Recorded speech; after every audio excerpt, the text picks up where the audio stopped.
obviously invited, so call me back. Okay, I love you. Bye.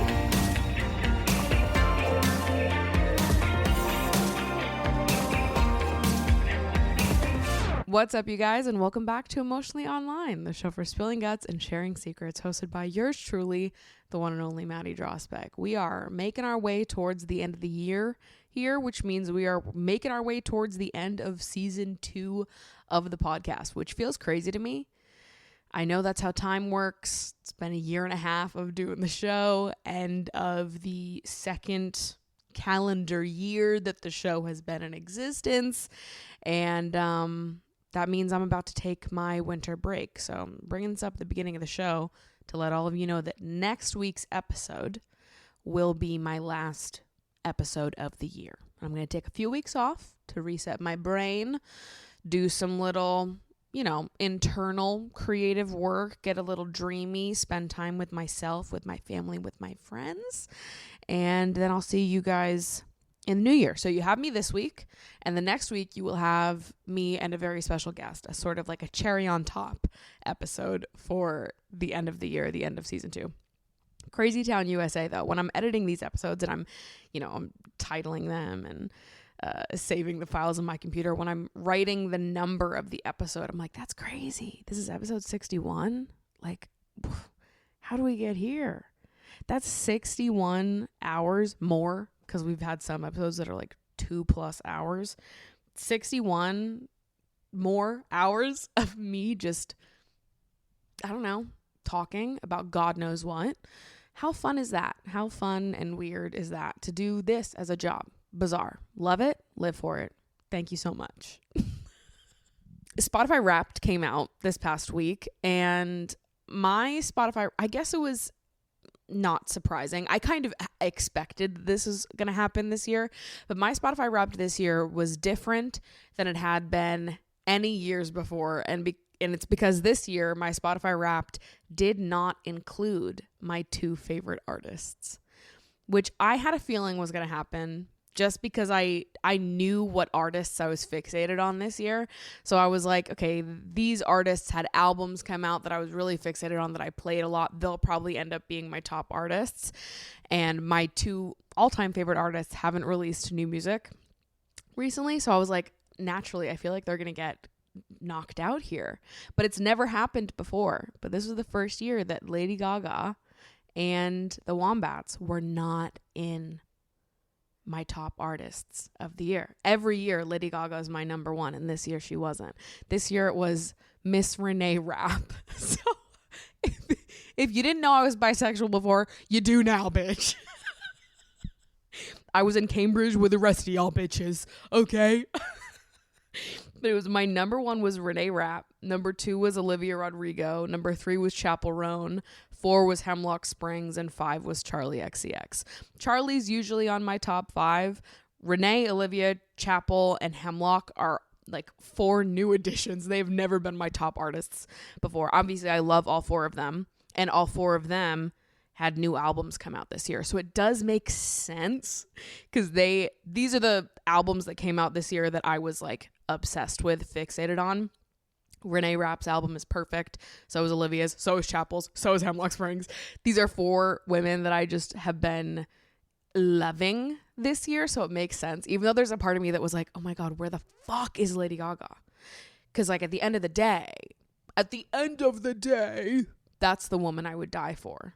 At the end of the day, that's the only woman on planet Earth that if you lined up every woman in the world and was like, pick one, I'm sorry to everyone that I've ever known and loved, I'm picking Lady Gaga, bitch. I'm picking Miss Stephanie Germanotta. All right? She needs to be here on this earth. She is so important to me and to everyone else, okay? It is my firm belief that Lady Gaga has rerouted the trajectory of the earth, okay? This woman is powerful. We need her here. I'm saving her. Gun to my head, picking her every time. Rest in peace to the rest of y'all bitches. I'm sorry. But she's not on my top 5 this year. So welcome Renee Rapp, Olivia Rodrigo, Chappell Roan, and Hemlock Springs to my top 5. Charlie, welcome back. Love to see you here, bestie. And my top songs were... I understood it. I did. Most of them. My top song, I was a little shocked about because I remember listening to this song a lot at the beginning of the year, but I don't think I've listened to it since like March. So I was like, how the fuck much did I listen to this song? My top song of the year was The One by Inji. I don't even know if that's how you say their name. INJI. I'm in my head, that's Inji, but I guess I don't know what else it would be, to be honest with you. The One. I don't even. I got 2, 3 lovers in my life, 4, 5 fellas on my mind, 6, 7 blowing up my line, 8, 9 telling me I'm fine. I guess that's my top song of the year. I listened to it a lot at the beginning of the year and then never again. So when it appeared, I was like, whoa, what happened there? Number 2 was Too Well by Renee Rapp. Checks out. Number 3 was Scarlet by Holly Humberstone, which also checks out. That was a song that I was scream singing this summer all the fucking time. I just cried all my summer away. Maybe, bitch. I don't know. Number 4 was Sever the Blight by Hemlock Springs. Banger. She did what she needed to do. She got in the stew and she said, we're making bangers and bops and hits today. And number 5, this is the one I'm being made fun of for by my friends, but this is actually the one that I feel the most confident about. This is the one that I feel is like really rightfully deserves a spot on my top 5, and it is Who's That Chick by David Guetta featuring Rihanna. Fucking obviously it is. I love that song, bitch. I'm pretty sure this song is always on my like top 100 at the end of the year, along with Hot Mess by Cobra Starship, and don't you fucking forget it. But this is the first year it's been in my top 5, and the reason why is because it was probably in like May. I took a dance class and we danced to Who's That Chick, and I loved the combo, and it just like resurrected my love for the song in a more active way. It was like I spent most of this year feeling like Who's That Chick had just come out. It was like I was transported back to, the prime of my life, really, middle school. When I loved music and media the most, okay, the years 2008 to 2012.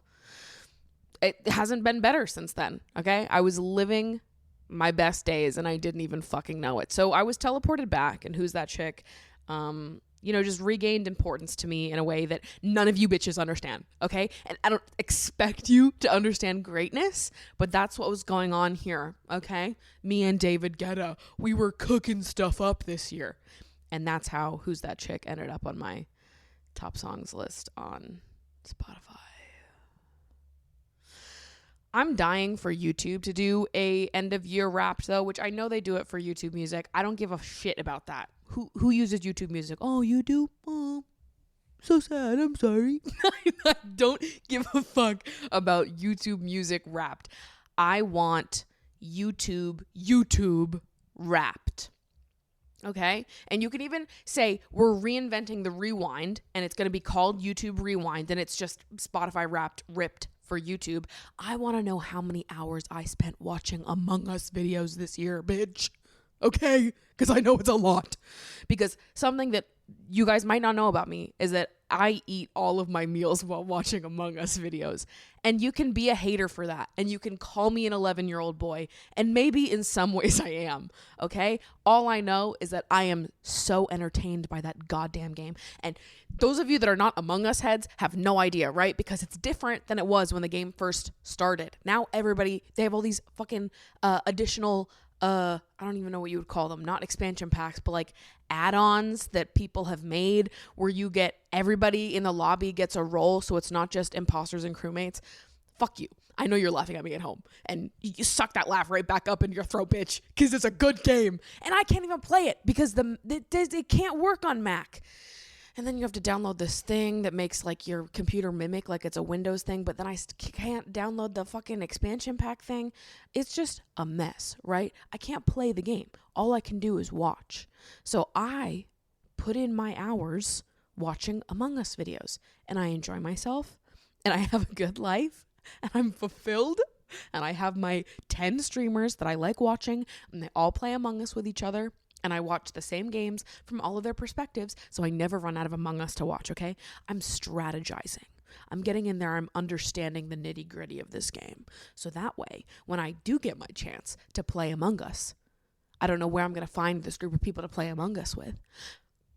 But when I do get my chance to play Among Us, guess who's going to be the best fucking player? And they're going to be like, Maddie, what the hell? Have you ever played Among Us before? And I'm going to be like, no, I played it, a few times, beginning of the pandemic, the same as everybody fucking else did, but I've never played with all these new roles, and that'll be the truth. But the other part of the truth is that I've logged hundreds of hours observing other people play Among Us.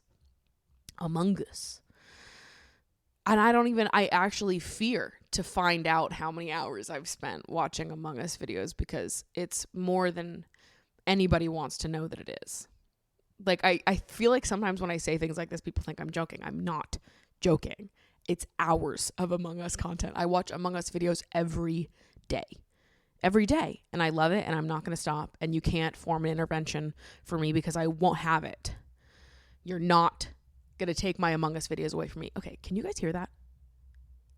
I swear to God, my neighbor's trying to become a fucking DJ or something, because he is bumping at all hours of the day. I have headphones on right now, partially so that I can't hear him doing this.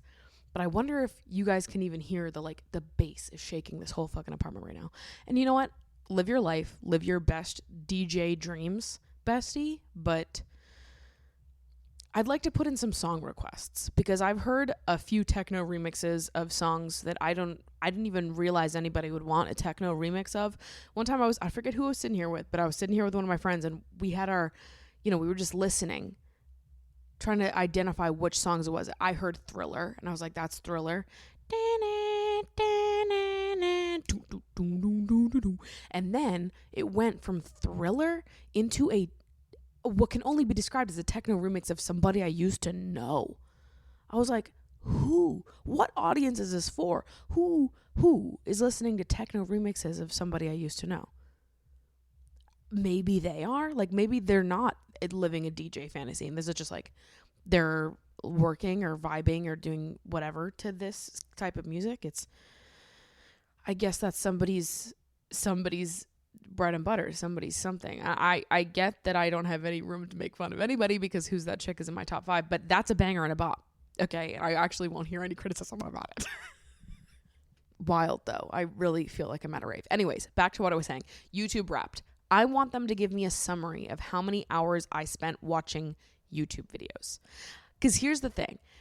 Some people have absurd amount of minutes on their Spotify Wrapped. Like they've listened to 100,000 plus minutes of music on Spotify, which seems wild to me. I'm assuming a lot of those people that are logging that many minutes in their Spotify Wrapped is because they're either sleeping to sleep sounds, or they listen to a bunch of podcasts on Spotify. I listen to a bunch of podcasts, but I'm a YouTube podcast girl. I like to look at people's faces. I like to throw them up on my TV and walk around and clean and look back up and see what they're doing. And I don't know, just put a human to the voice that I'm hearing. So I feel like if you added together what I'm sure are absurd numbers for me on YouTube plus Spotify, I might beat those people out for how many minutes we're logging. Because Lord knows I'm online as hell, so I can't judge anyone else for how many fucking minutes, hours they're logging throughout the year listening to music or doing whatever else on their phone. I live on the internet, and I'm sure my minutes are out of control, but YouTube won't give me access to them. I need you to do a Wrapped. I do. Because I know I've been putting in hours, dude. Let me feel like I've achieved something. Give me an award for the amount of hours I put in to listening to pop culture deep dives, Among Us videos in the H3 podcast, okay? You guys don't even want to know the amount of hours that I've been logging. All right? Somebody sent me a link to this website that you can upload your watch history into. You can request the data from your Google account, what your watch history was, and upload it to this website, and it's supposed to, it simulates a Wrapped for you. But I've got questions about it, because I'm if it's just pulling my watch history, does it know how much of the video that I watched, or is it just pulling the video and assuming I watched the whole thing?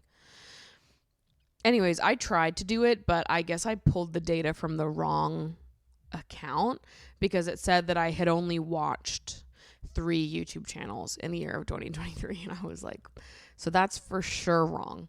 And one of the 3 channels was my own fucking YouTube channel. So I was like, okay, so this is for sure incorrect. That's the other thing, is I'm sure that I'm going to be in my most watched on YouTube if it's just pulling watch history, because I have to watch all my videos before they go live to just scan them and make sure it looks good. Everything exported correctly. So I'm watching all of my videos all the way through before it goes live. So that's a lot of hours. And you know what? Sometimes I'll listen to the podcast all the way through too. That happens less, I'll be honest, because it's just a time commitment listening to myself all the way through after I just spent the whole time editing it. So it's like, okay, I listened to all of this. I'm the one who edited it. I know what I talk about. I know what I say. But sometimes I'll listen to it back too, just to make sure that it all sounds good and I did it correctly.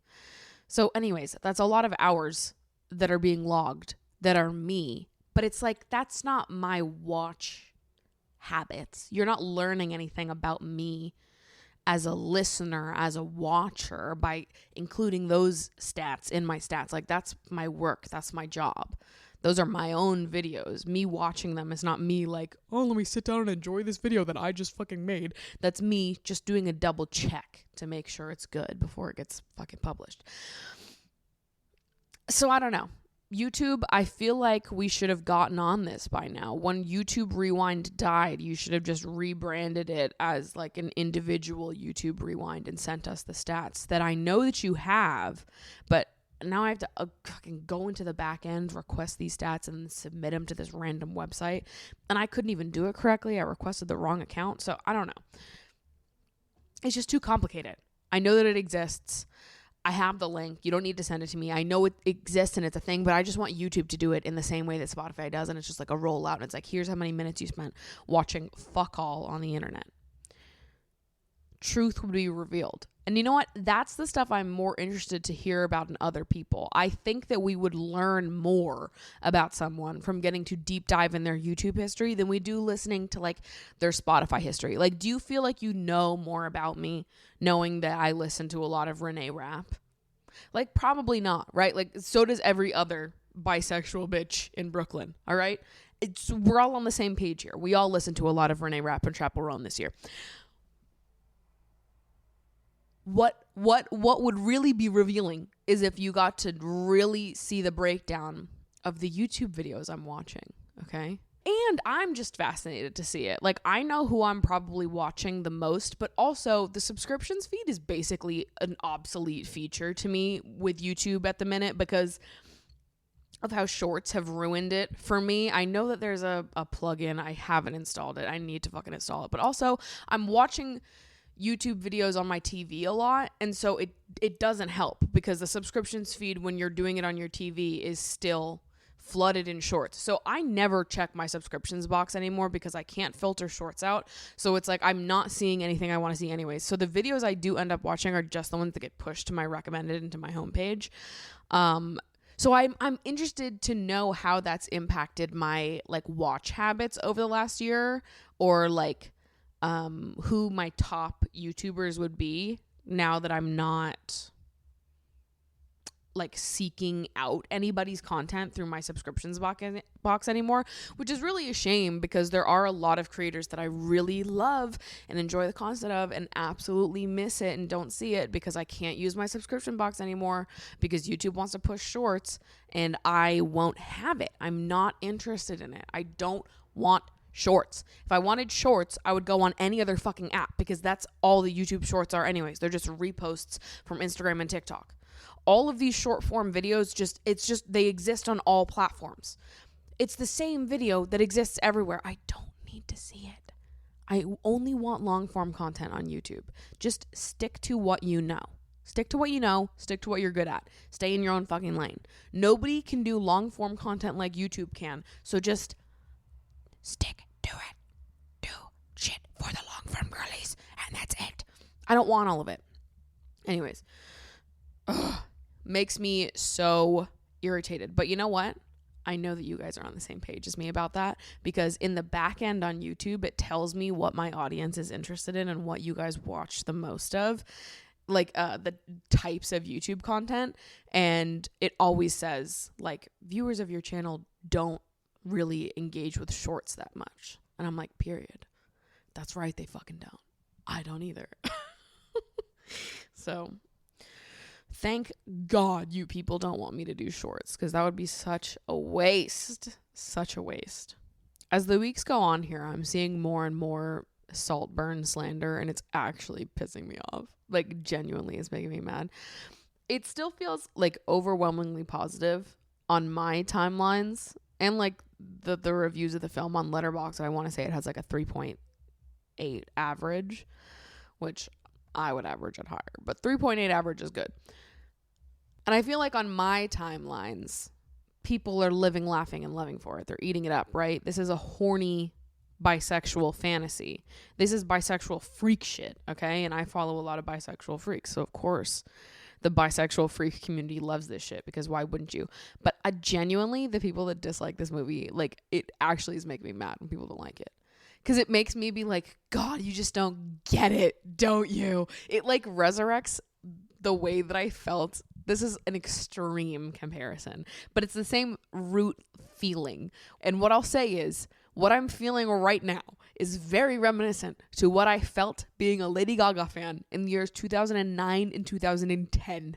Okay? Because obviously, Lady Gaga was very popular in those years. She was very loved, but she was also a very sometimes controversial and polarizing figure. Okay?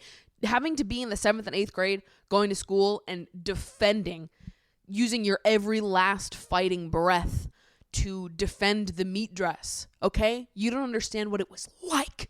I was in the fucking trenches for this woman. And we did what we needed to do. And I looked at all those fucking people and I said, you are normies and you don't fucking get it. Just say you don't get the vision. You don't fucking get it, and boo-hoo, you don't get it. And that's on you that you don't get it, all right? You don't see the vision. You're just not with the vibe. And that's that on that. The other bisexual freaks understood the vibe when Lady Gaga was being weird in 2009, 2010. And now that Saltburn is here and it's happening and the bisexual freaks love it, we have a few anti-bisexual freaks coming out of the woodwork to be like, don't get it. Not into it. What was the bathtub scene about? And all I have to say to you is, I'm so sad that you don't get it. I'm sad for you. Because it's such a loss that you don't get it, that you don't see the vision and you live, laugh, and love for it, okay? Hedonism, babe. Lean into it for a second. Enjoy yourself. Enjoy your life. Enjoy this beautiful piece of horny bisexual art, okay? She served it to you on a silver platter and you had the audacity never go to complain. Emerald, I'm riding and dying for you for this movie because I love it. I love Saltburn, okay? And now I'm going to talk about it.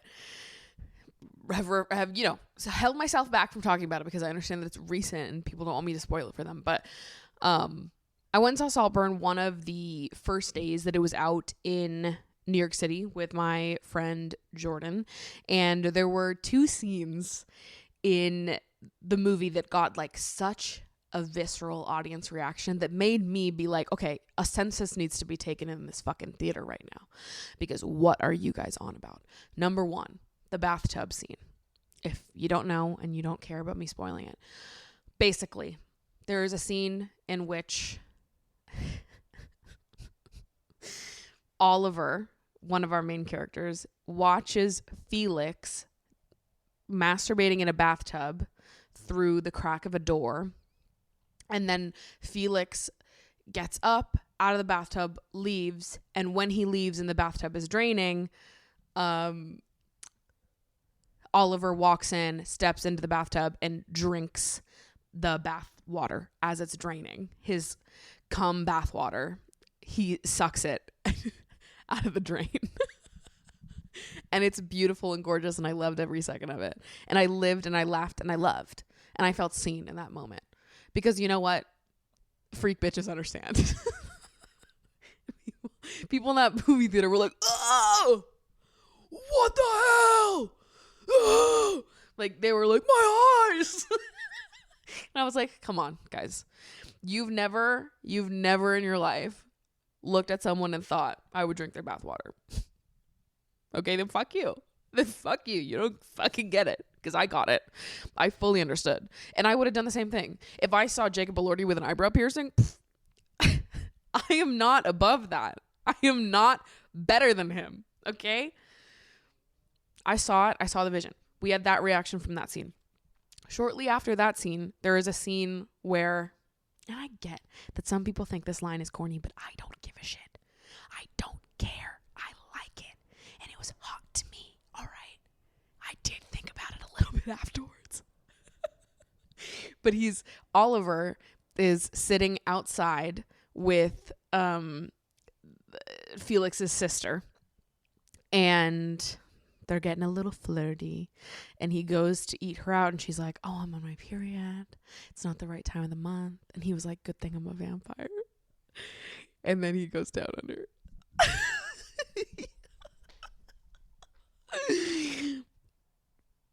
And I said, what about it? And I said, yes, sir. Yes, absolutely. And that's what he should have done. And he did what any of us would have done. Any of us with taste would have done in that moment. Okay? I've said it before, and I don't feel bad about it. I fucking don't. It would be so, like, punch a fist through the wall hot to me if someone did that. If I was like, oh, sorry, like, trust me, I want this badly right now. But it can't happen because of my period. And they were like, I don't give a shit. And I would literally be like, punching the air. I'd be going back to my primal roots, okay? I'd be grunting. There's just something about that. I get it. I get that you people don't see the vision. And there are people in the audience being like, oh my God. Oh.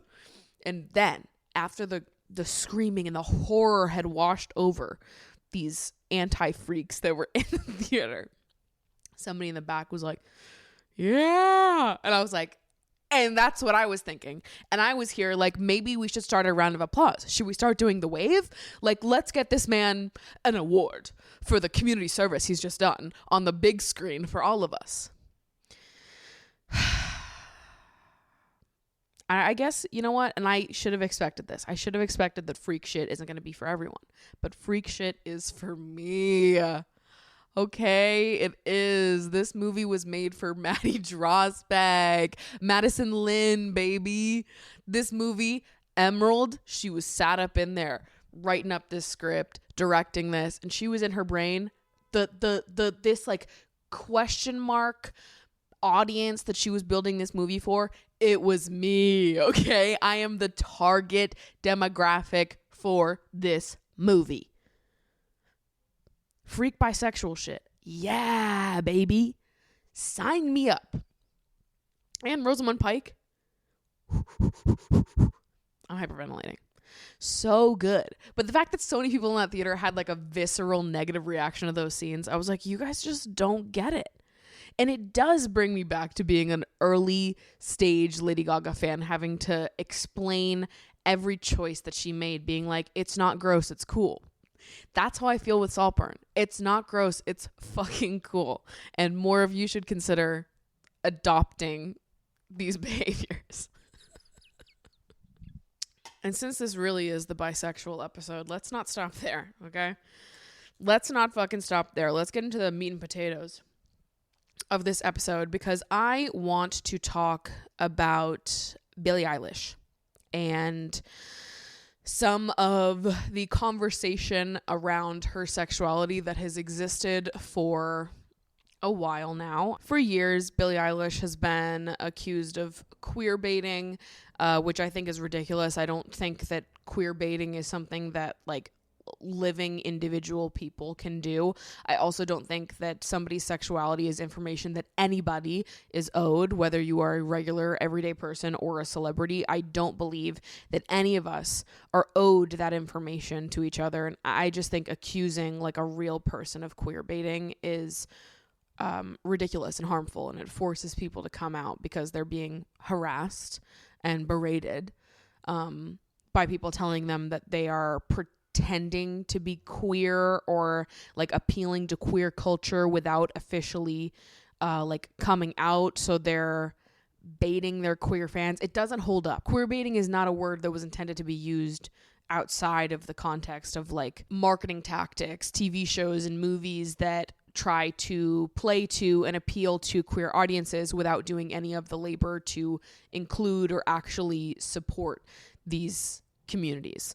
Using queerness to attract an audience to make money, using the fact that you're half appealing to this crowd without actually doing the work and like including queer writers or making these characters fully fleshed out, or like claiming that a character is queer when there's like absolutely no writing to support that this character actually was intended to be queer. Like I think there is that's what the word is intended to mean, not just like a everyday person or a celebrity like Billie who hasn't publicly defined their sexuality for people in the past, and people essentially getting frustrated that she hasn't labeled herself and being like, oh, well, you're queer baiting because you haven't labeled yourself, but you're still hinting at the fact that you could be queer or being more casual about it. But at the same time, these are the same people that are like, you shouldn't have to come out.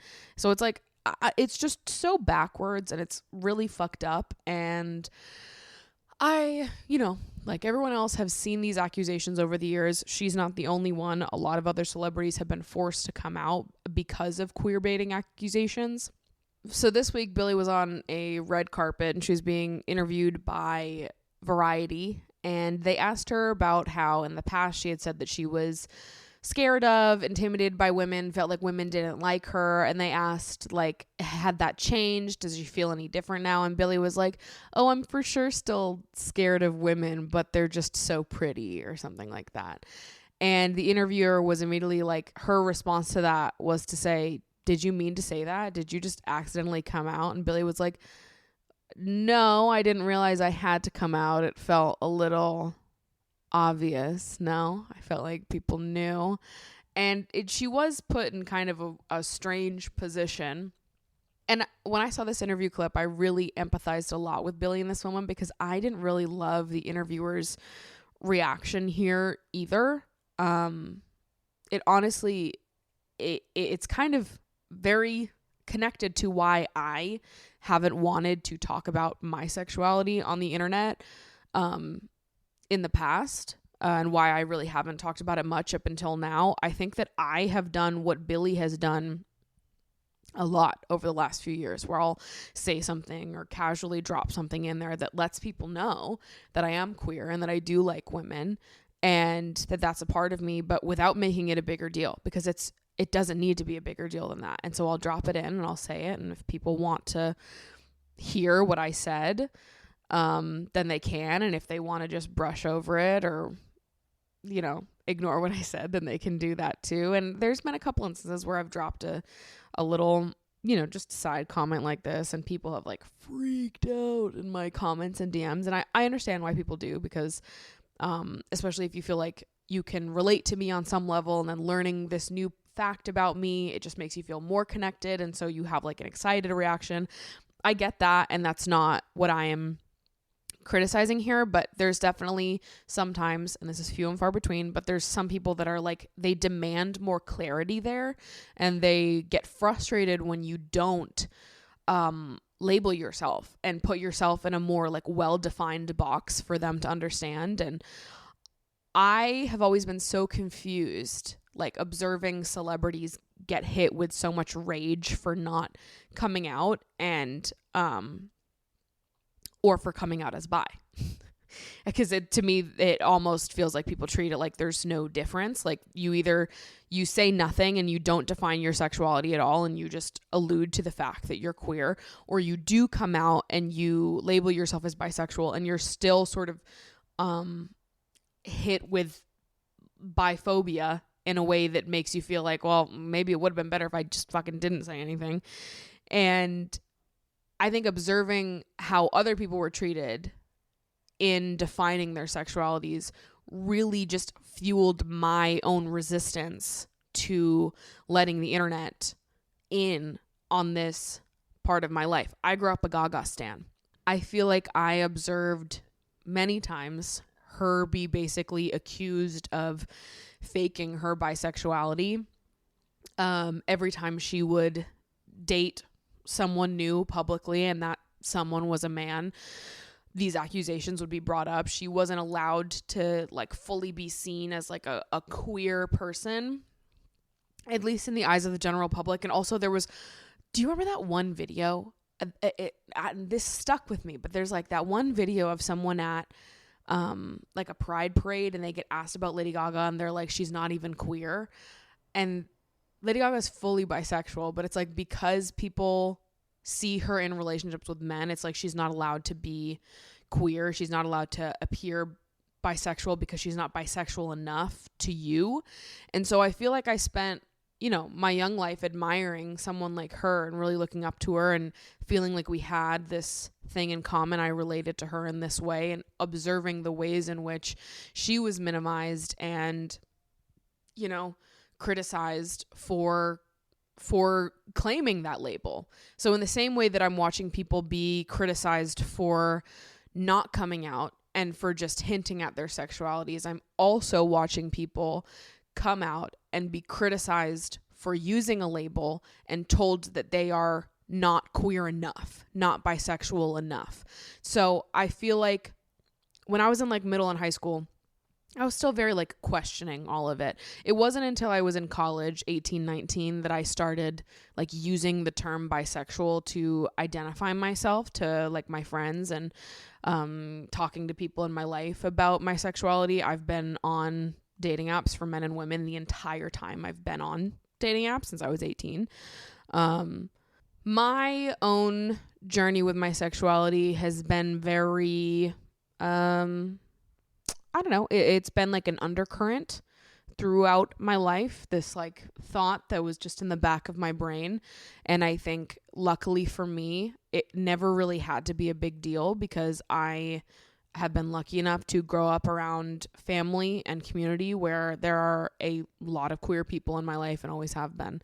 And there's a lot of support for the queer community. So it was never something that I felt stressed out about or that I needed to figure out. It was always like this, passing question inside my brain. And it was just like, okay, I don't know, maybe I'll figure it out someday. Maybe I'll feel more certain of it someday. And then I'm getting older and I'm starting to feel more clear on my feelings. And then it was just like, okay. And now I talk to my friends about it, and, most of my friends are queer too. And so it just was never a big deal. It was just like, yeah, fucking everyone's bi, isn't it? Because that's how it sort of felt in my own community, in my own life.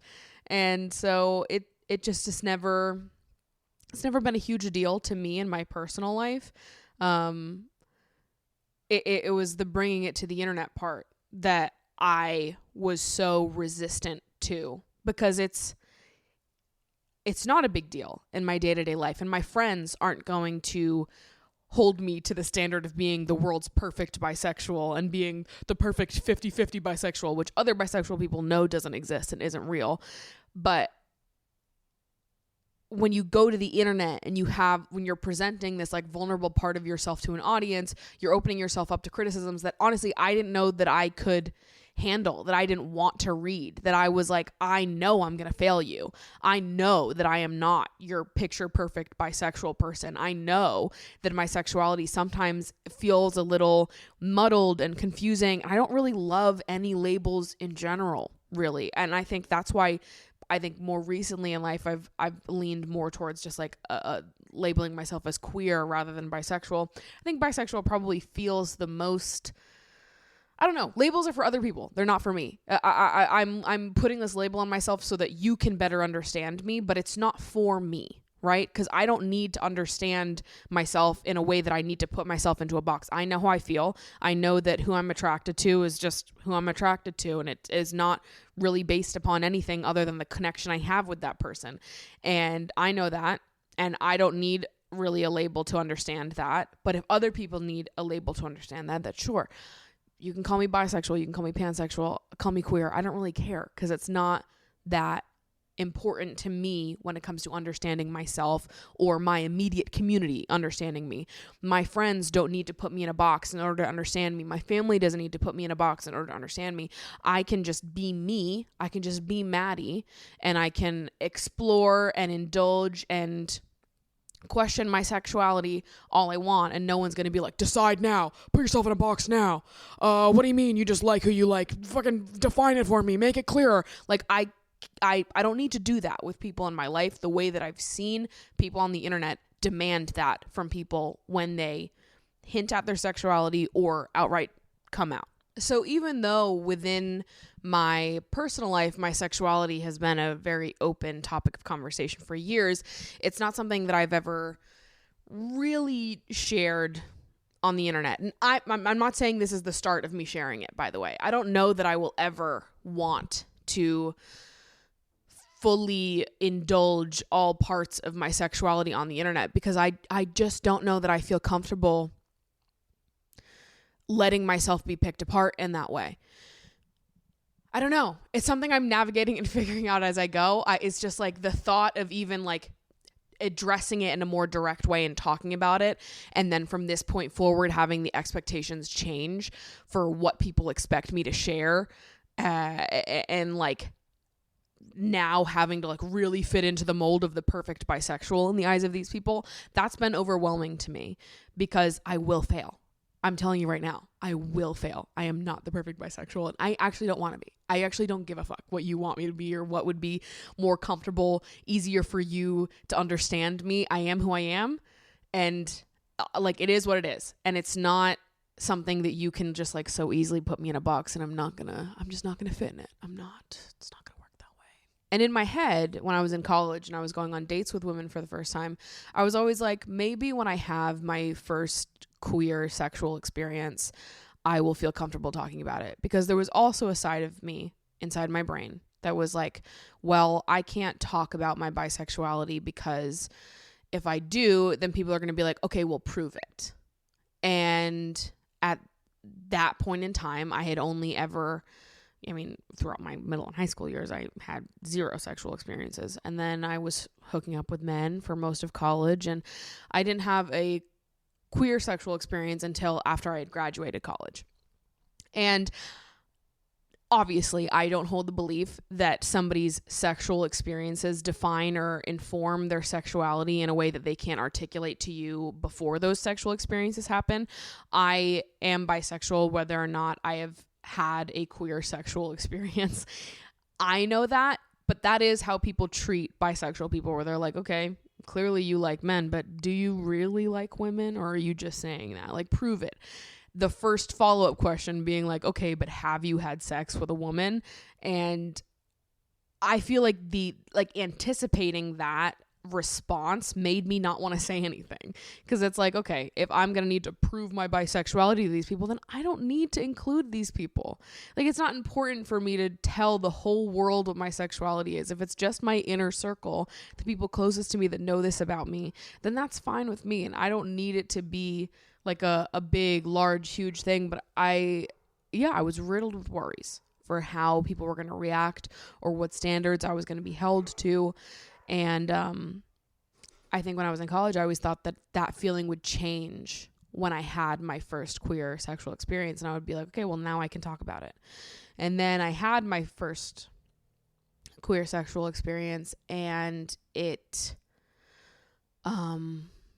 also happened to be a very negative experience for me. And that was an additional layer of hard, because I wish that I could have had a more positive and safe first queer experience. But that's not what happened. So then I felt like I couldn't talk about it, because I didn't ever want to have to address this piece of trauma that I was now carrying with me. And that's still not something that I've talked about, and I probably never will, because I don't feel like that's the internet's business to know all of the worst things that have ever happened to me. But know that was difficult, and that is a layer here, another layer for why it was difficult for me to talk about, or even fully own and publicly talk about on the internet, because of this thing that happened that felt like I couldn't talk about being queer without this question being brought up, and knowing that I have trauma attached to this question.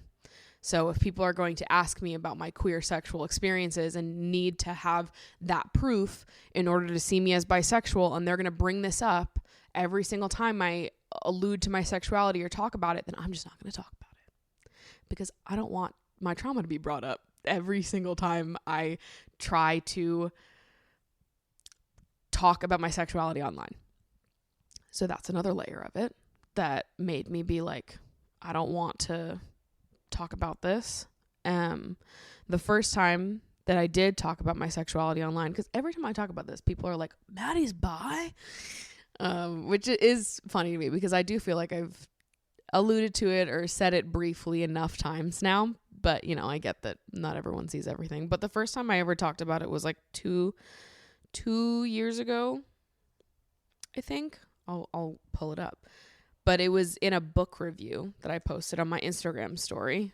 So if you tapped through my Instagram story and were like, a book review, boring, you missed out on some serious juice, because the first time that I posted about my sexuality online was when I had read the book Greedy by Jen Winston, which is a book about bisexuality, and it was a book that really resonated with me and that I just felt very connected to. And here, I'll read my review for it.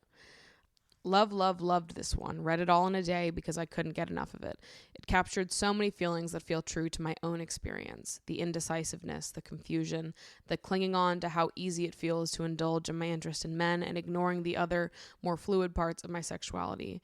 Talking about bisexuality has been something I've kept confined to close friends, maybe blurting out that I've gone on dates with women in front of my family while day drunk on vacation, but something that's mostly just sat inside my own brain. Too overwhelmed and confused to indulge too much, a fluctuating indifference towards choosing a label because I just like anyone, and does it really matter if I announce it?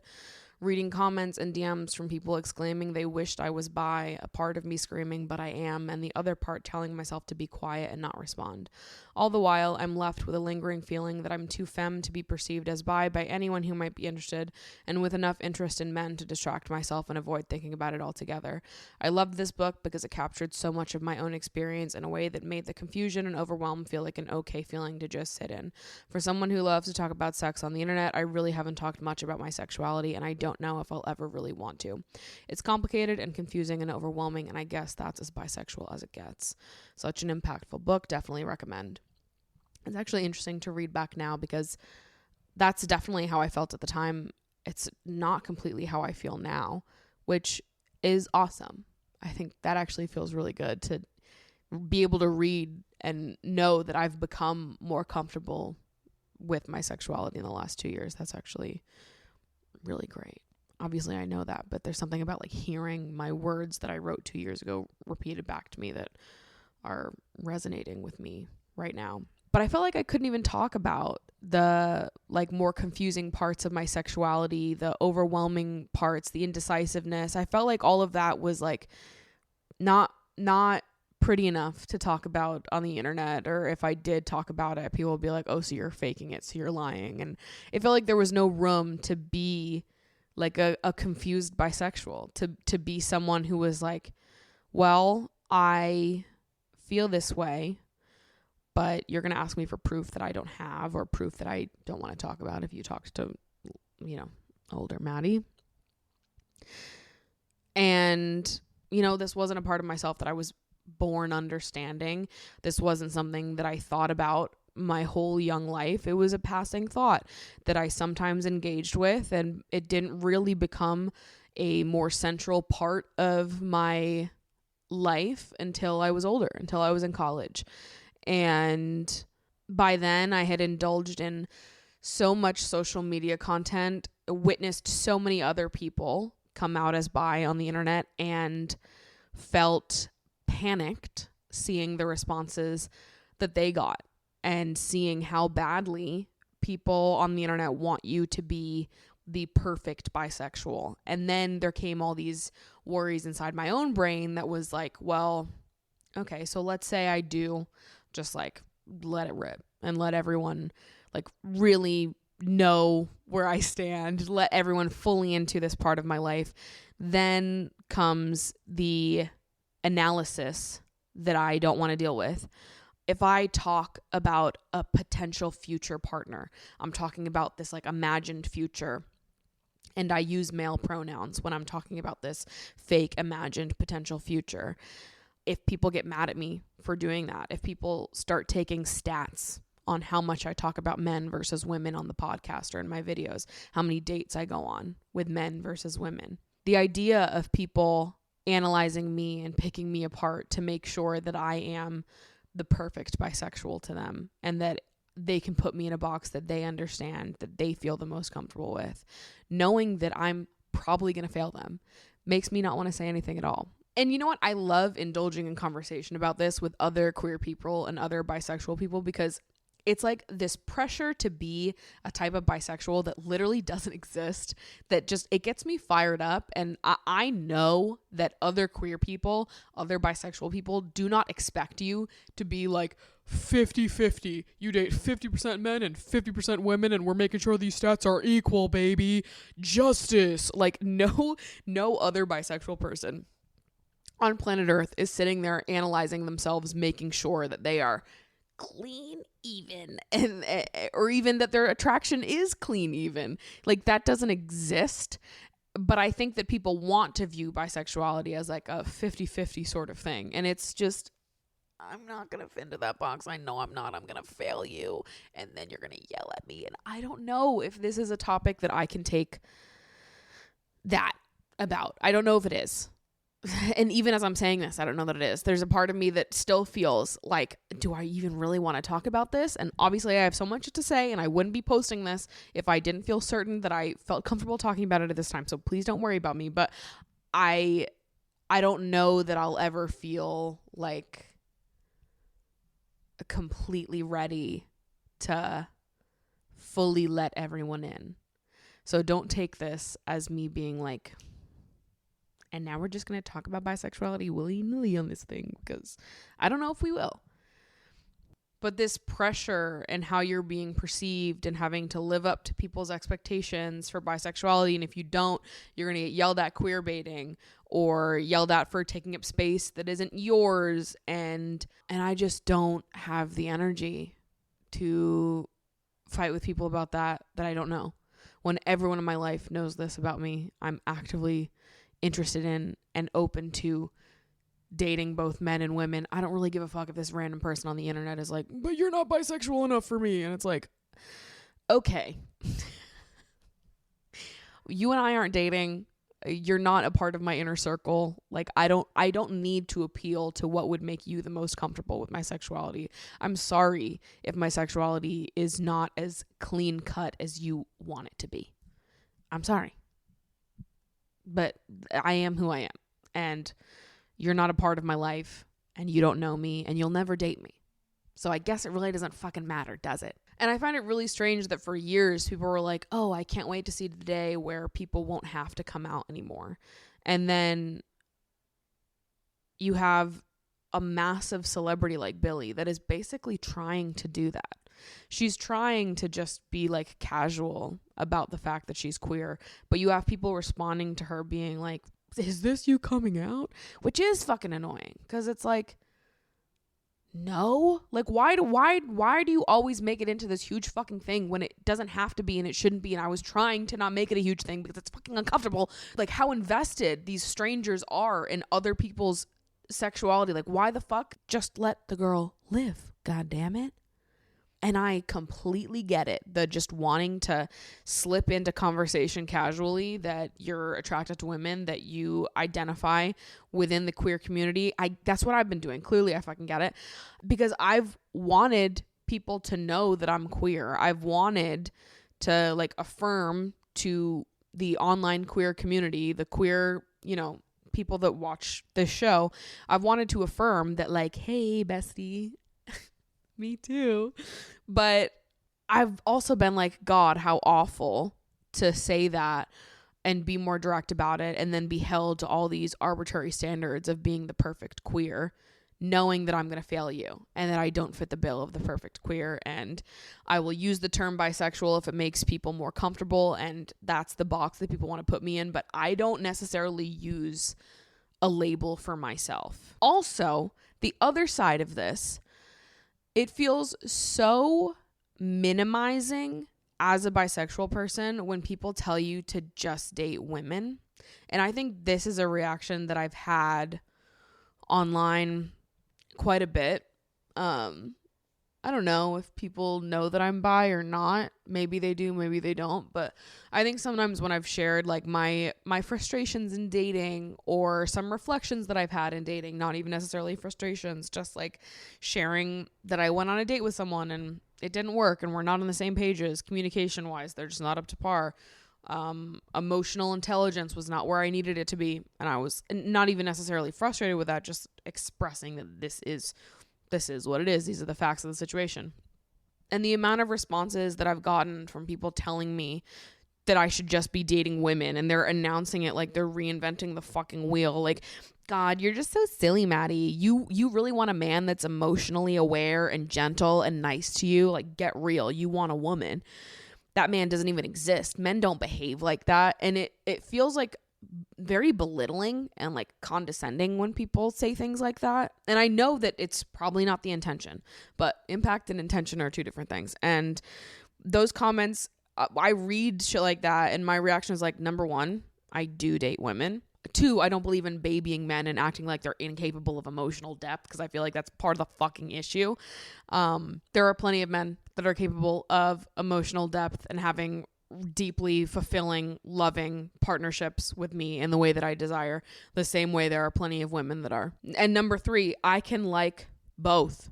Me having a very real attraction to men doesn't take away my very real attraction to women. And I'm sorry that there are some people out there that can't fucking understand that. But it does feel really frustrating to me being a bisexual person and describing what it is that I want or that I'm looking for in a relationship and having the reaction be, oh, well, you're just looking for a woman then. And I'm like, no.